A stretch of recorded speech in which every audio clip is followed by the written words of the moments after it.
السلام عليكم ورحمة الله وبركاته. الحمد لله وكفى وسلام على عباده الذين اصطفى. أما بعد فأعوذ بالله من الشيطان الرجيم. بسم الله الرحمن الرحيم. وما أمروا إلا ليعبدوا الله مخلصين له الدين. وقال رسول الله صلى الله عليه وسلم: أخلص دينك يكفيك العمل القليل. صدق الله العظيم. আলহামদুলিল্লাহ। ভাইয়েরা আমার, বন্ধুরা আমার, আমি আপনাদের সম্মুখে যে বিষয়টি নিয়ে নসিহত করব, যে বিষয়টি নিয়ে কথা বলবো, এই বিষয়টি হলো খুব গুরুত্বপূর্ণ একটি বিষয়, ইখলাস এবং নিয়ত। আল্লাহ পাক রব্বুল আলামিন যদি আমাকে তৌফিক দেন, তাহলে ইখলাস এবং নিয়ত সম্পর্কে কিছু কথা বলে বিদায় নিব। ওমা তাওফীকি ইল্লা বিল্লাহ। ইখলাস এবং নিয়ত সবথেকে গুরুত্বপূর্ণ বিষয় হলো ইখলাস এবং নিয়ত। সবথেকে গুরুত্বপূর্ণ বলার কারণ হলো, আপনার আমার ইখলাস এবং নিয়ত যদি ঠিক না থাকে, আপনার আমার ইখলাস এবং নিয়ত ঠিক যদি না থাকে, তাইলে আপনি আমি যত বড়ই আমল করি না কেন, আপনার আমার ইখলাস ঠিক না থাকলে এই আমল এর বদৌলতে আপনি আমি কোনো সওয়াবের অধিকারী হতে পারব না। আপনি আমি যে কাজই করি না কেন, আপনি আমি যে আমল করি না কেন, আপনার আমার ইখলাস ঠিক থাকতে হবে। আপনার আমার ইখলাস ঠিক রেখে, নিয়ত ঠিক রেখে আপনি আমি যদি ছোট একটা ভালো কাজও করি, এই ছোট ভালো কাজের বদৌলতেও আমরা অনেক অনেক সবের অধিকারী হয়ে যাব। আর যদি আপনার আমার ইখলাস ঠিক না থাকে, আপনি আমি লোক দেখানোর জন্য কোনো ভালো কাজ করি, মানুষকে দেখানোর জন্য কোনো ইবাদত করি, তাইলে এই ইবাদতের কারণে আপনি আমি কোনো সবের অধিকারী হতে পারবো না, বরং এর দ্বারা আপনি আমি আরো গুনাহগার হব। আপনার আমার ইখলাস এবং নিয়ত ঠিক থাকতে হবে।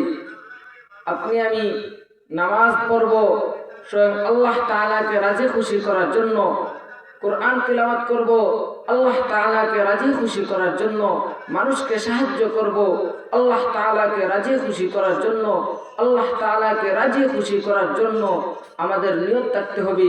আর আপনি আমি যদি গরিব মিসকিনকে সাহায্য করি লোক দেখানোর জন্য, আপনার আমার মনের মধ্যে যদি এই নিয়ত থাকে যে আমি এই গরিবদেরকে সাহায্য করব, আমি সাহায্য করার পর এই পিক তুলে আমি ফেসবুকের মধ্যে ছেড়ে দেব, মানুষ দেখবে, মানুষ আমাকে বলবে এই লোকটি ভালো, এই লোক মানুষদেরকে সাহায্য করে।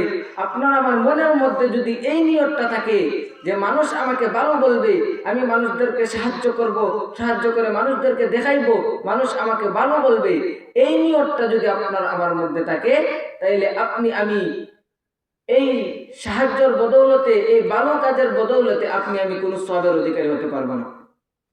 আর আপনার আমার মনের মধ্যে যদি এই নিয়ত থাকে আমি সাহায্য করতেছি একমাত্র আল্লাহ তাআলাকে রাজি খুশি করার জন্য, আমি নামাজ পড়তেছি একমাত্র আল্লাহ তাআলাকে রাজি খুশি করার জন্য, তাইলে আপনি আমি সওয়াবের অধিকারী হতে পারবো, নাইলে সওয়াবের অধিকারী হতে পারবো না।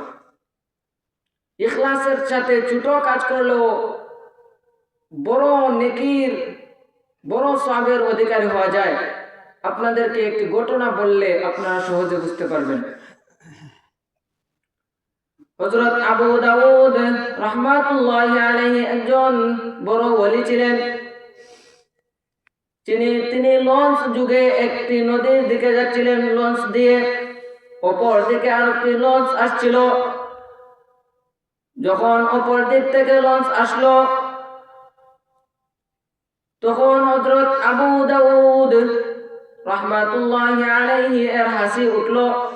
হাসি ওঠার পর আবু দাউদ রাহমাতুল্লাহি আলাইহি আলহামদুলিল্লাহ বললেন। আলহামদুলিল্লাহ এর জবাবে অপর লঞ্চ থেকে আরেক ব্যক্তি ইয়ারহামুকাল্লাহ বলল। তখন আবু দাউদ রাহমাতুল্লাহি আলাইহি ইয়ারহামুকাল্লাহর জবাব দিতে পারলেন না। এই লঞ্চটি দূরে চলে গেল।